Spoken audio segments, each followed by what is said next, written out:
Seorang anak kecil laki-laki dengan pakaian lusuh membawa karung, datang ke acara pernikahan seorang jenderal TNI. Ternyata itu adalah. Tapi sebelum kita lanjut ke ceritanya, jangan lupa untuk subscribe, nyalakan lonceng notifikasinya agar saya semangat untuk menghadirkan cerita yang lebih menarik lagi. Dan jangan lupa absen di bawah kalian dari kota mana saja. Pagi itu halaman gedung pernikahan dijaga ketat oleh aparat berseragam. Tamu-tamu penting berdatangan dengan mobil mewah. Sementara anak kecil itu berjalan pelan dari arah parkiran belakang. Wajahnya kotor, rambutnya kusut, dan karung di pundaknya tampak berat. Tidak ada yang mengenalnya. Beberapa orang mengira ia hanya pemulung yang tersesat.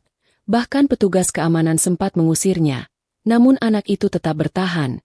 Matanya menatap ke arah pintu utama gedung seolah mencari seseorang. Di dalam gedung, sang jenderal berdiri tegap dengan seragam kebesaran. Wajahnya tegas namun terlihat bahagia menyambut hari pernikahannya. Tapi jauh di dalam hatinya ada ruang kosong yang tak pernah terisi sejak 10 tahun lalu. Sejak anak laki-lakinya hilang secara misterius saat perjalanan dinas di daerah konflik. Anak kecil itu akhirnya duduk di tangga samping gedung, membuka karungnya, mengeluarkan sepotong roti keras. Namun matanya tak lepas dari pintu gedung, seakan ia yakin orang yang ditunggunya ada di sana. Saat musik pernikahan mulai terdengar, hujan turun perlahan, membasahi halaman dan pakaian lusuh anak itu. Tapi ia tidak beranjak, hingga sebuah kejadian kecil membuat semua orang menoleh. Karungnya terjatuh dan sebuah kalung tua ikut terlempar ke tanah. Kalung yang tak asing bagi seseorang di dalam gedung. Kalung yang pernah diberikan seorang ayah kepada anaknya sebelum mereka terpisah. Tanpa ada yang sadar, takdir perlahan mulai membuka rahasianya. Petugas keamanan yang melihat kalung itu tergeletak di tanah hendak mengambilnya.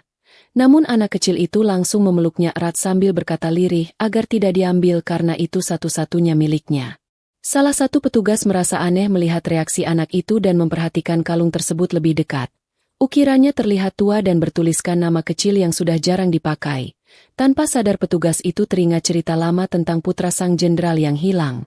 Di dalam gedung, acara sempat terhenti karena listrik mati sesaat akibat hujan. Sang jenderal keluar ke teras samping untuk menghirup udara. Dan pandangannya tertuju pada seorang anak kecil basah kuyup yang sedang memeluk sesuatu dengan wajah penuh ketakutan. Ada rasa asing bercampur familiar yang membuat langkah sang jenderal terhenti. Dadanya terasa sesak tanpa alasan jelas. Anak kecil itu menoleh. Mata mereka bertemu untuk pertama kalinya. Dan dalam detik itu sang jenderal merasa seperti melihat bayangan masa lalu. Mata yang sama, tatapan yang sama, meski wajahnya kini tertutup debu dan luka kecil.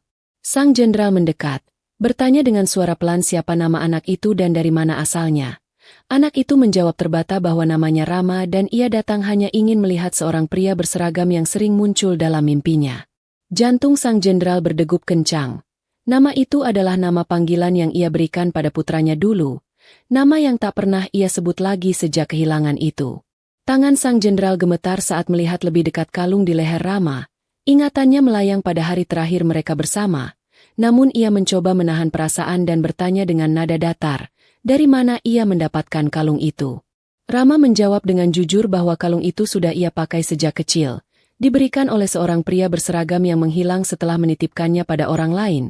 Tanpa ia tahu siapa pria itu sebenarnya, dan tanpa mereka sadari, hujan semakin deras seolah ikut menjadi saksi awal dari kebenaran yang hampir terungkap. Sang jenderal terdiam lama. Pikirannya kacau antara harapan dan ketakutan. Ia takut salah berharap, takut luka lama kembali terbuka. Ia meminta Rama duduk di bangku teras dan memberinya handuk. Sementara para petugas mulai memperhatikan dengan rasa penasaran. Sang jenderal menanyakan umur Rama. Anak itu menjawab 11 tahun, usia yang seharusnya sama dengan usia anaknya jika masih hidup. Dengan suara pelan, sang jenderal bertanya tentang masa kecil Rama, tentang ingatan pertamanya. Dan Rama mulai bercerita bahwa ia hanya mengingat suara tembakan, api, dan seorang pria berseragam yang menggendongnya sambil berlari di malam hari. Cerita itu menusuk hati sang jenderal, karena itu adalah kejadian yang sama persis dengan malam hilangnya putranya. Malam saat konvoi mereka diserang dan ia terpisah dari anaknya di tengah kekacauan. Rama melanjutkan ceritanya. Setelah itu ia tinggal berpindah-pindah tempat. Diasuh orang yang berbeda, kadang disuruh bekerja, kadang ditinggalkan begitu saja, hingga akhirnya ia hidup di jalanan dan mengumpulkan barang bekas. Sang jenderal menunduk, menahan air mata yang hampir jatuh. Ia merasa bersalah karena tidak pernah berhenti mencari namun juga merasa gagal sebagai ayah. Ia lalu menunjukkan sebuah bekas luka kecil di pergelangan tangannya dan bertanya apakah Rama punya luka yang sama. Rama perlahan mengangkat lengannya, dan di sana terlihat bekas luka yang sama, luka yang dulu terjadi saat Rama kecil terjatuh di halaman rumah. Napas sang jenderal terasa berat. Dunia seakan berhenti berputar. Namun ia masih mencoba berpikir jernih dan meminta bantuan ajudannya untuk memanggil dokter serta menunda acara pernikahan sejenak. Di dalam gedung, para tamu mulai bertanya-tanya, calon istri sang jenderal pun keluar dengan wajah cemas, melihat suaminya berdiri mematung di depan seorang anak kecil. Tanpa mereka sadari, sebuah keluarga yang telah lama hancur perlahan mulai menemukan jalannya kembali, meski kebenaran sepenuhnya belum terucap. Calon istri sang jenderal mendekat dengan langkah ragu. Ia melihat wajah anak kecil itu dan merasakan sesuatu yang sulit dijelaskan, seolah ada ikatan yang tak terlihat. Sang jenderal memperkenalkan Rama dengan suara bergetar dan meminta calon istrinya mendengarkan ceritanya. Rama menunduk malu namun tetap bercerita tentang hidupnya, tentang tidur di kolong jembatan, tentang rasa lapar yang sudah menjadi teman, dan tentang mimpi bertemu pria berseragam yang selalu melindunginya. Wanita itu meneteskan air mata. Ia memegang tangan Rama dan berkata bahwa anak sekecil ini tidak seharusnya mengalami semua itu. Dokter yang dipanggil segera datang dan memeriksa Rama secara singkat, memastikan kondisinya cukup baik meski terlihat kurang gizi. Sang jenderal kemudian meminta dilakukan tes sederhana dan mencatat beberapa ciri fisik yang hanya diketahui keluarga, seperti tanda lahir kecil di belakang telinga. Rama menoleh dan menunjukkan telinganya. Dan tanda itu ada persis di tempat yang sama. Para petugas yang menyaksikan mulai saling berpandangan. Suasana menjadi hening dan tegang. Sang jenderal meminta agar Rama dibawa ke ruang khusus untuk beristirahat sementara. Namun Rama menolak pergi jauh darinya, takut ditinggalkan lagi. Sang jenderal mengangguk dan berjanji tidak akan meninggalkannya. Janji yang terasa sangat berat namun penuh harap. Di dalam gedung, acara pernikahan resmi ditunda tanpa penjelasan rinci kepada tamu, hanya dikatakan ada urusan keluarga mendesak. Kabar itu menyebar cepat dan membuat banyak orang bertanya-tanya. Sementara itu, sang jenderal duduk di samping Rama, memandang wajahnya dengan perasaan campur aduk, antara bahagia, bersalah, dan takut kehilangan lagi. Ia menyadari bahwa apapun hasil akhirnya nanti, pertemuan hari ini bukanlah kebetulan, melainkan takdir yang datang tepat di hari yang paling tidak terduga, dan keputusan besar harus segera diambil sebelum semuanya terlambat. Rama akhirnya mau masuk ruang kecil di samping gedung dengan syarat sang jenderal duduk di dekat pintu dan tetap bisa ia lihat. Sang jenderal menyetujuinya, bahkan melepas topi dinasnya dan duduk sejajar dengan Rama, sesuatu yang jarang ia lakukan di hadapan orang lain. Ia memberikan makanan hangat yang segera dilahap Rama dengan ragu lalu lahap. Pemandangan itu membuat dada sang jenderal terasa perih karena teringat masa kecil anaknya yang dulu selalu makan bersama di rumah dinas. Setelah Rama sedikit tenang, sang jenderal mulai bertanya lebih dalam tentang orang yang pernah merawatnya. Dan Rama menyebut nama seorang pria tua di desa terpencil yang pernah berkata bahwa Rama bukan anak sembarangan, melainkan titipan dari seorang tentara. Nama desa itu membuat sang jenderal tersentak karena itu adalah daerah operasi militernya 10 tahun lalu. Ia segera memerintahkan ajudan untuk menghubungi satuan lama dan mencari data warga desa tersebut. Sementara menunggu, calon istri sang jenderal masuk membawa pakaian kering untuk Rama dan membersihkan wajahnya dengan lembut. Rama menatapnya dan berkata pelan bahwa wanita itu mirip ibu dalam mimpinya. Ucapan sederhana itu membuat wanita itu tak kuasa menahan tangis. Sang jenderal memalingkan wajah, matanya merah. Ia sadar hidup anaknya penuh kekosongan tanpa sosok ibu dan ayah. Tak lama kemudian ajudan kembali membawa kabar bahwa pria tua yang disebut Rama benar-benar ada dan pernah melapor menemukan seorang anak kecil saat konflik. Namun karena situasi kacau, laporan itu tak pernah sampai ke pusat. Kabar itu membuat sang jenderal memejamkan mata lama, menahan penyesalan yang menumpuk bertahun-tahun. Ia menggenggam tangan Rama dan berkata bahwa sebentar lagi semuanya akan jelas. Rama hanya mengangguk, meski belum sepenuhnya mengerti. Namun untuk pertama kalinya ia merasa aman. Di luar ruangan, hujan mulai reda, dan cahaya matahari menembus awan, seolah memberi tanda bahwa kebenaran yang lama terkubur perlahan akan muncul ke permukaan, meski jalan menuju kebahagiaan belum sepenuhnya mulus. Suasana di gedung masih tegang, Para tamu menunggu tanpa kepastian. Sementara di ruang kecil itu sang jenderal menerima panggilan dari satuan lama yang membenarkan adanya laporan anak hilang dengan ciri yang sama seperti Rama. Suaranya bergetar saat menutup telepon. Kini hampir tak ada keraguan lagi. Namun prosedur tetap harus dijalani. Ia menjelaskan perlahan kepada Rama bahwa mereka akan melakukan tes untuk memastikan hubungan mereka. Rama tampak bingung namun mengangguk karena percaya penuh. Sang jenderal lalu memerintahkan agar tes DNA segera dilakukan di rumah sakit militer terdekat dengan pengawalan khusus. Mendengar kata rumah sakit, Rama terlihat cemas dan memegang erat lengan sang jenderal. Takut ditinggalkan lagi, sang jenderal langsung berlutut dan menatap mata Rama, berjanji dengan suara tegas bahwa ia akan selalu di sampingnya. Janji itu terasa berbeda. Bukan janji seorang jenderal, tapi janji seorang ayah. Calon istrinya ikut meyakinkan Rama dan menggenggam tangannya sepanjang perjalanan menuju mobil. Saat mobil dinas melaju di tengah hujan yang mulai berhenti, kenangan lama kembali menghantui sang jenderal. Tentang malam ia kehilangan anaknya dan rasa bersalah yang tak pernah padam. Rama menatap keluar jendela dengan mata penuh rasa ingin tahu, melihat dunia yang asing baginya, dunia yang selama ini hanya ia lihat dari kejauhan. Setibanya di rumah sakit, para petugas sudah siap. Proses pengambilan sampel dilakukan dengan cepat meski Rama sempat meringis ketakutan. Sang jenderal memeluknya erat untuk menenangkan. Setelah itu mereka diminta menunggu hasil yang memakan waktu beberapa jam. Di ruang tunggu, sang jenderal duduk diam memandangi Rama yang tertidur kelelahan di pangkuan calon istrinya. Pemandangan yang membuat hatinya bergetar, seolah ia melihat keluarga yang seharusnya ia miliki sejak lama. Waktu berjalan lambat, setiap detik terasa berat. Dan dalam diam itu sang jenderal berdoa, bukan sebagai perwira tinggi, tetapi sebagai seorang ayah yang berharap anaknya benar-benar kembali, apapun risikonya nanti. Jam di dinding rumah sakit bergerak terasa sangat lambat. Calon istri sang jenderal memeluk Rama yang masih tertidur, sementara sang jenderal berdiri menatap jendela. Pikirannya dipenuhi kemungkinan terburuk jika hasil tes tidak sesuai harapan. Ia bertanya pada dirinya sendiri apakah ia sanggup melihat anak itu kembali ke jalanan jika ternyata bukan darah dagingnya. Saat Rama terbangun, ia langsung mencari sosok sang jenderal, dan ketika melihatnya masih ada, wajahnya terlihat lega. Rama bertanya polos apakah ia telah berbuat salah hingga harus dibawa ke tempat ini. Pertanyaan itu membuat sang jenderal tertegun dan segera menjelaskan bahwa Rama tidak salah apapun. Ia lalu bercerita sedikit tentang masa lalunya sebagai tentara dan tentang seorang anak kecil yang dulu sangat ia cintai namun hilang. Rama mendengarkan dengan serius. Lalu berkata pelan bahwa mungkin anak itu kesepian seperti dirinya. Kata-kata sederhana itu membuat sang jenderal menutup wajahnya sejenak, menahan emosi yang nyaris runtuh. Tak lama kemudian dokter keluar dari ruang laboratorium dengan wajah serius. Langkahnya mendekat membuat jantung sang jenderal berdegup semakin kencang. Dokter meminta mereka masuk ke ruangan tertutup untuk menyampaikan hasil. Suasana mendadak hening. Rama menggenggam tangan sang jenderal erat, seolah takut dilepaskan.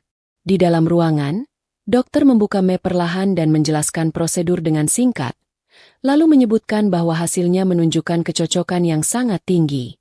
Sang jenderal terdiam, telinganya berdenging, kata-kata dokter seakan berputar di udara. Hingga akhirnya ia bertanya dengan suara serak apakah itu berarti Rama adalah anaknya. Dokter mengangguk pelan dan mengucapkan selamat. Dalam sekejap, dunia sang jenderal runtuh dan terbangun kembali. Ia berlutut dan memeluk Rama erat sambil menangis tanpa peduli pangkat dan seragamnya. Rama terkejut namun ikut memeluk. Meski belum sepenuhnya mengerti, ia hanya merasa akhirnya menemukan rumah. Calon istrinya menangis sambil mengusap kepala Rama. Berkata bahwa mulai hari itu ia tidak sendirian lagi. Di luar ruangan, cahaya sore masuk melalui jendela, menandai berakhirnya penantian panjang yang penuh luka dan dimulainya babak baru yang tak pernah mereka bayangkan sebelumnya. Setelah tangis itu mereda, sang jenderal duduk dan menatap Rama dengan wajah penuh rasa bersalah. Ia meminta maaf atas semua tahun yang hilang dan janji yang tak pernah ia tepati. Rama hanya menggeleng dan berkata bahwa ia senang akhirnya ditemukan, meski harus menunggu lama. Sang jenderal kemudian menjelaskan bahwa acara pernikahan mereka tertunda karena kehadiran Rama. Rama terlihat panik dan mengira ia telah merusak kebahagiaan orang lain. Namun calon istrinya segera memeluknya dan berkata bahwa kehadiran Rama justru adalah hadiah terbesar di hari pernikahan mereka. Mereka sepakat kembali ke gedung pernikahan untuk menjelaskan semuanya secara jujur. Saat mereka tiba, suasana gedung sunyi penuh bisik-bisik. Para tamu menoleh kaget melihat sang jenderal datang sambil menggandeng seorang anak kecil. Dengan suara tegas namun bergetar, sang jenderal berdiri di depan tamu dan mengumumkan bahwa anak yang dibawanya adalah putranya yang hilang 10 tahun lalu dan hari ini telah kembali. Ruangan itu mendadak hening. Lalu perlahan terdengar isak haru. Beberapa tamu bahkan menitikkan air mata. Rama berdiri kaku, merasa ratusan pasang mata menatapnya. Namun sang jenderal berlutut dan berkata bahwa ia bangga memiliki Rama sebagai anaknya. Tepuk tangan pelan mulai terdengar, berubah menjadi tepuk tangan panjang penuh rasa hormat. Acara pernikahan akhirnya dilanjutkan dengan suasana berbeda, lebih hangat dan penuh makna. Rama duduk di barisan depan, mengenakan pakaian rapi yang baru saja dibelikan. Matanya berbinar melihat sang jenderal dan calon istrinya mengucap janji suci. Untuk pertama kalinya dalam hidupnya, Rama merasa menjadi bagian dari sesuatu yang nyata, bukan mimpi. Namun di balik kebahagiaan itu, sang jenderal sadar perjuangan belum selesai. Masih ada masa lalu yang harus disembuhkan dan masa depan yang harus dibangun perlahan, karena menemukan anak hanyalah awal dari tanggung jawab yang jauh lebih besar. Setelah pernikahan selesai, gedung mulai sepi dan para tamu pulang dengan membawa cerita yang akan mereka ingat seumur hidup. Sementara Rama duduk di samping sang jenderal di ruang belakang gedung, memegang karung lamanya dengan ragu. Sang jenderal menyadari itu dan berkata lembut bahwa Rama tidak perlu membawa karung itu lagi. Namun Rama menjawab pelan bahwa karung itu adalah satu-satunya saksi hidupnya selama ini. Mendengar itu, sang jenderal tidak memaksa. Ia hanya meminta izin untuk menyimpannya sebagai pengingat perjalanan panjang anaknya. Malam itu mereka pulang ke rumah dinas. Rama terlihat gugup melangkah masuk rumah besar dengan penjagaan ketat. Ia takut melakukan kesalahan. Sang jenderal memperkenalkan setiap ruangan dengan sabar, tanpa nada memerintah, membuat Rama perlahan merasa lebih tenang. Di kamar yang disiapkan khusus untuknya, Rama terdiam lama melihat tempat tidur empuk dan lampu terang. Sesuatu yang belum pernah ia miliki. Ia bertanya apakah ia boleh tidur di lantai saja, membuat sang jenderal kembali menahan air mata dan menjelaskan bahwa rumah itu kini juga rumah Rama. Calon istri sang jenderal membantu Rama mandi dan mengenakan pakaian bersih, lalu menyisir rambutnya dengan lembut seperti seorang ibu. Saat makan malam, Rama makan perlahan dan sering berhenti karena takut dimarahi, namun sang jenderal hanya tersenyum dan menyuruhnya makan sepuasnya. Malam semakin larut, Rama akhirnya tertidur di sofa ruang keluarga karena takut tidur sendiri. Sang jenderal tidak memindahkannya. Ia duduk di lantai dekat Rama hingga tertidur juga. Dalam tidurnya, Rama menggenggam tangan sang jenderal erat, seolah takut semuanya hanya mimpi. Di dalam hati sang jenderal, ada tekad kuat untuk tidak lagi gagal. Ia sadar bahwa menyatukan kembali darah daging bukan soal status atau kekayaan, melainkan kesabaran, waktu, dan keberanian untuk benar-benar hadir sebagai ayah, bukan hanya sebagai seorang jenderal. Pagi pertama Rama di rumah dinas dimulai dengan kebingungan. Ia terbangun cepat dan refleks mencari karungnya. Takut semua kenyamanan itu hanya mimpi. Namun saat melihat sang jenderal masih tertidur di kursi dekatnya, ia tersenyum kecil. Sang jenderal terbangun dan mengajak Rama sarapan bersama. Rama duduk kaku di meja makan besar, tak berani mengambil makanan sebelum dipersilakan. Sang jenderal dengan sabar mengajarkan hal-hal sederhana, bahwa di rumah itu Rama bebas bicara, bebas tertawa, dan tidak perlu takut dimarahi. Setelah sarapan, Rama diajak ke dokter lanjutan untuk pemeriksaan kesehatan menyeluruh. Hasilnya menunjukkan Rama perlu perawatan gizi dan waktu untuk memulihkan fisiknya. Sang jenderal mengangguk tanpa ragu dan memerintahkan penanganan terbaik. Berita tentang anak sang jenderal yang kembali mulai menyebar ke media. Namun sang jenderal menolak semua wawancara. Ia tidak ingin masa lalu Rama dijadikan tontonan. Hari-hari berikutnya Rama mulai bersekolah. Hari pertama ia menangis dan menolak masuk kelas karena takut ditinggalkan. Sang jenderal akhirnya duduk menunggu di depan kelas hingga jam sekolah selesai, membuat Rama perlahan berani. Di rumah, Rama sering terbangun malam karena mimpi buruk tentang tembakan dan api. Setiap kali itu terjadi, sang jenderal akan datang dan duduk di sampingnya sampai ia tenang. Calon istri sang jenderal juga berperan besar. Ia mengajarkan Rama membaca doa sebelum tidur dan mendengarkan ceritanya tanpa menghakimi. Meski tampak membaik, Rama masih sering merasa dirinya hanya tamu sementara. Ia takut suatu hari akan diminta pergi. Ketakutan itu akhirnya terucap saat Rama bertanya apakah ia boleh tinggal selamanya di rumah itu. Sang jenderal terdiam lalu memeluknya erat dan berkata bahwa Rama bukan tamu, bukan titipan, tapi anaknya, dan tidak ada satupun di dunia ini yang akan memisahkan mereka lagi. Kata-kata itu menancap dalam hati Rama. Untuk pertama kalinya ia percaya bahwa hidupnya benar-benar telah berubah. Waktu berjalan pelan namun pasti, Rama mulai menunjukkan perubahan. Tubuhnya lebih sehat, senyumnya lebih sering muncul, meski bekas luka di hatinya belum sepenuhnya hilang. Sang jenderal mulai mengurangi tugas luar kota demi lebih banyak waktu bersama Rama. Sebuah keputusan yang mengejutkan banyak orang, namun baginya itu harga yang pantas. Suatu malam Rama memberanikan diri membuka karung lamanya. Ia mengeluarkan barang-barang kecil tak berharga, botol plastik, potongan besi, dan selembar kain lusuh, lalu berkata bahwa semua itu adalah hidupnya dulu. Sang jenderal mendengarkan tanpa menyela. Lalu berkata bahwa masa lalu itu tidak perlu dibuang, tapi tidak lagi menjadi tempat tinggal Rama. Mereka lalu menyimpan karung itu di gudang, bukan sebagai aib, melainkan sebagai pengingat perjalanan. Di sekolah Rama mulai punya teman. Meski kadang ia masih terdiam saat mendengar suara keras, guru-gurunya diberi penjelasan agar lebih sabar. Calon istri sang jenderal kini resmi menjadi ibu bagi Rama. Ia hadir di setiap kegiatan sekolah dan menemani Rama belajar, membuat Rama perlahan berani memanggilnya ibu. Suatu hari Rama bertanya mengapa ayahnya tidak marah pada orang-orang yang dulu menelantarkannya. Sang jenderal menjawab bahwa marah tidak akan mengembalikan waktu. Yang terpenting adalah menjaga apa yang masih dimiliki. Jawaban itu membuat Rama berpikir lama. Di malam yang tenang, Rama akhirnya berkata bahwa ia tidak lagi bermimpi buruk. Ia bermimpi pulang dan pintu rumah selalu terbuka. Sang jenderal tersenyum sambil mengusap kepala Rama. Merasa luka 10 tahun itu mulai benar-benar sembuh. Namun di dalam hatinya, ia tahu tanggung jawab ini bukan hanya tentang memberi rumah dan nama, tetapi tentang menemani tumbuhnya seorang anak yang pernah kehilangan segalanya, dan memastikan luka itu tidak lagi menentukan masa depannya. Hari itu tepat setahun sejak Rama kembali. Rumah dinas terasa berbeda, lebih hangat dan penuh suara tawa. Rama berdiri di halaman mengenakan seragam sekolah. Tubuhnya kini tegap dan wajahnya bersih. Hampir tak ada yang menyangka ia pernah hidup di jalanan. Sang jenderal berdiri di sampingnya, menepuk bahunya dengan bangga, bukan lagi sebagai perwira tinggi, tapi sebagai ayah yang hadir sepenuhnya. Rama sudah bisa berlari tanpa takut, tidur tanpa mimpi buruk, dan tertawa tanpa rasa curiga.